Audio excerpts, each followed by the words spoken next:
This is Andi Purewal for Boxing News. I'm joined by Eddie Hearn here in Leeds. Eddie, a fiery final face-off there between Josh Taylor and Cacace-Nunez. How excited are you? What did you make a pair of them on the scales? I thought they looked really good.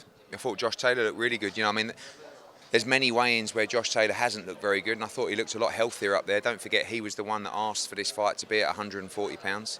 So that's interesting in itself, but both very healthy, fired up. I told them to keep their hands off each other. They nearly did, but it's just intense, and it's what you're going to get tomorrow. Going to be a massive night, massive fight. Can't wait. How does this rivalry stack up against previous ones that you've promoted? We've had that question, haven't we?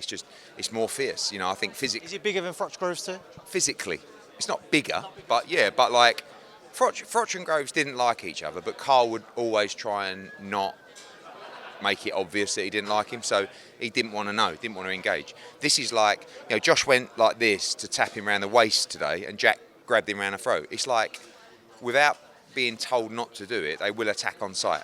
And I think you'll get a great fight tomorrow. I think you'll get a much more physical fight. Talk about some of the other fights on the card as well. Chev Clark looking to become British champion. It's a good fight. Look, people will be looking at the Ellis Zorro fight with Jai Opetaia. Jai Opetaia is the best cruiserweight in the world. Chev's had 8 fights. He's trying to win a British title. I think he's going to be world-class Chev, but we'll find out tomorrow. Zorro's a good fighter. That's a good fight. Look out for Paddy Donovan against Lewis Ritson. Great fight as well. You saw it up there. By the way, Patera against Cully is going to be a really, really good fight. Close fight, that is. Vizioli's got a tough one. Lidard well-matched. Layli Buttigieg well-matched as well. It's going to be a great night. I'm sure you're probably fed up of talking about PEDs in sport and everything Ryan Garcia, but obviously we have the B sample come back and that was also positive. So what can you tell me and what's your thoughts on everything? I'm answering questions. Really has nothing to do with me, really. It wasn't my show, not my fighter, but as expected, he tested positive on the B sample. Now he's got to speak to the New York State Athletic Commission, who will determine his fate. There's a lot of propaganda. You can't just say it's a conspiracy theory, don't worry about it, guys, or don't worry, I've sent my hair off to one of my scientists who said it's all fine. That's something that can be presented at the hearing. And the New York State Athletic Commission are a reputable commission. They'll deal with it properly. But one thing we can't deny now, which is factual, is that when he boxed Devin Haney, he had performance-enhancing drugs in his system. Therefore, the fight should never have taken place. It did, and this is a problem with testing as a whole, but more importantly, the contest shouldn't be acknowledged. He was 3.5 pounds over, and he had PEDs in his body. So I feel for Devin. It's actually quite bizarre, really, the response of, oh, right, yeah, Ryan. And Devin, shut up, Devin, you're a bad loser. It's like, wow. I don't know what's happening, really, but look, it is what it is, and, he'll have to go through the process. How prolonged and protracted of a process would you expect it to be in comparison to, say, Conor Benn's ongoing situation?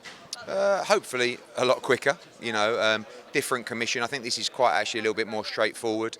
This wasn't, this was tested under the New York State Athletic Commission. We'll see.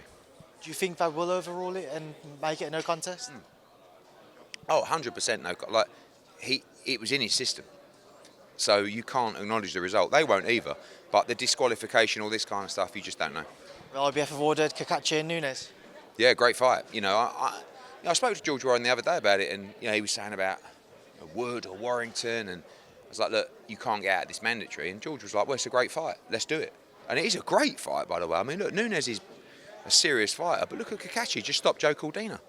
That's a big fight, and definitely looking to make that next. Speaking of the IBF, I've seen Alexander Usyk say he's going to Wright to try and get an exception in place so that he can defend up the entire unified crown against Tyson Fury again. What's your thoughts? I don't think so, because unfortunately the IBF decision was already no exceptions. They'd already had an exception for this one, so unlikely, but we'll see what happens. Do you think that title will be on place for Dubois Hergovic? No. One final thing I didn't forget to ask you about yesterday is a few people suggested maybe Tyson Fury's punch resistance has faded. Do you agree with that? Possibly. That does happen. And Usyk's not the biggest puncher. Obviously, he had AJ Fury all over the place. Maybe. One more, Soccer Aid. Yes, yeah, a bit of fun. I got roped into it. If you've ever seen me play football, it's quite amusing to watch. What position do you play? I have to play up front, I think, like an ageing Niall Quinn or a Tony Cascarino or something like that. So, yeah, not the best, but all for charity. Enjoy and take the mickey out of me accordingly. There'll be plenty of time to do that. Thanks, Ed.